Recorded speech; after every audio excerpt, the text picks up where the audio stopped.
আমার কথা শোনার জন্য আবারও আপনাদের ধন্যবাদ। হাসিনার বিচারে চাই জাতীয় ঐক্য। সারা বাংলাদেশের মানুষ এখন এক কাতারে ঐক্যবদ্ধ হয়েছেন হাসিনার বিচার করার জন্য।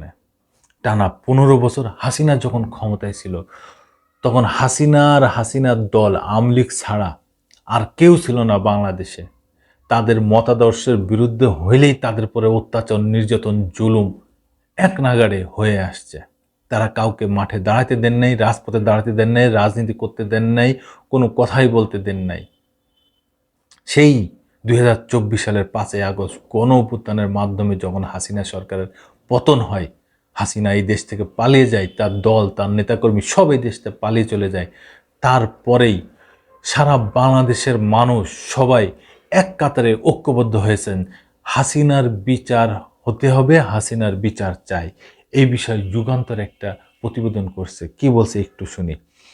ফ্যাসিস্টদের বিচারের আগে নির্বাচন হবে না। 16 বছর জাতীয় মানবাধিকার কমিশন কি করেছে সেই প্রশ্ন উঠেছে। মামলা বাণিজ্য বন্ধে নেতাদের কঠোর হওয়ার আহ্বান। আওয়ামী লীগের মেয়াদে খুন, গুম, পিলখানা হত্যাকাণ্ড, শাপলা চত্বর সহ জুলাই আগস্টের গণহত্যায় মানবাধিকারের চরম লঙ্ঘন হয়েছেন। এসব গুম ও গণহত্যায় শেখ হাসিনার বিচারের বিষয়ে জাতিকে ঐক্যবদ্ধ হতে হবে। বিচারের জন্য ঐক্যের বিকল্প নেই। শেখ হাসিনার বিচারের আগে কোনোভাবেই নির্বাচনে যাওয়া যাবে না।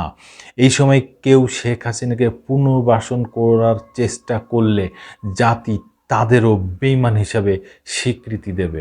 আন্তর্জাতিক মানবাধিকার দিবস উপলক্ষে সোহরাওয়ার্দী উদ্যানে এক গণজমায়েত থেকে এমন দাবি জানানো হয়।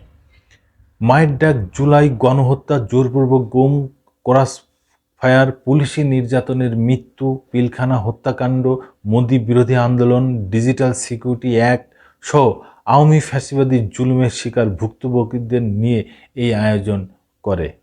আওয়ামী লীগের 16 বছরের শাসনামলে গুণের শিকার পরিবারের সদস্যদের বুক ফাটা কান্না আর আর্তনাদে এদিন ভারী হয়ে ওঠে সোহরাওয়ার্দী উদ্যান।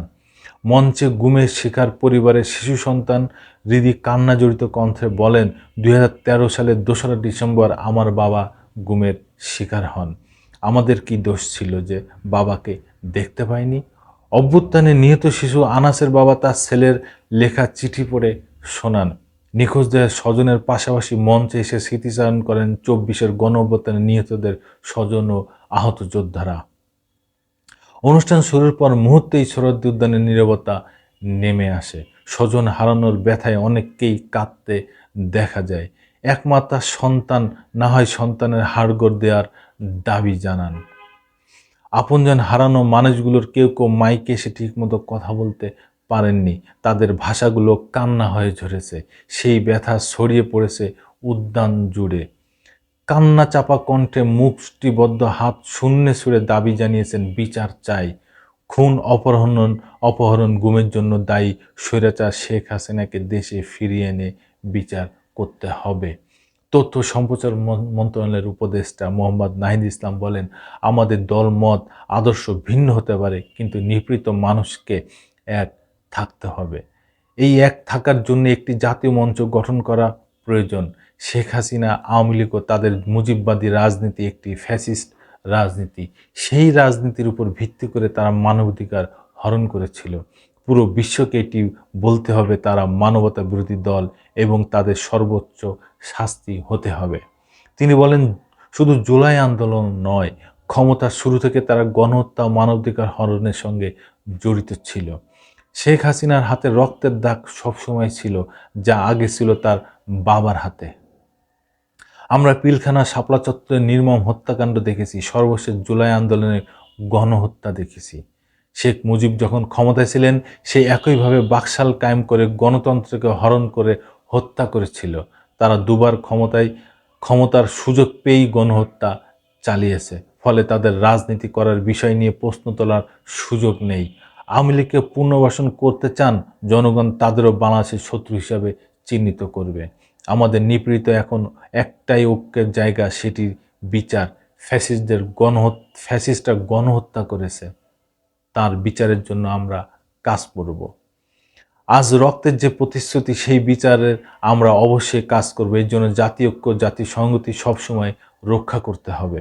সব নিপীড়ন, হত্যা, খুন, গৌণের বিচার এই সরকারের সময়ই করব। মামলা বাণিজ্য বন্ধে সিনিয়র নেতাদের কঠোর হওয়ার আহ্বান জানান তিনি।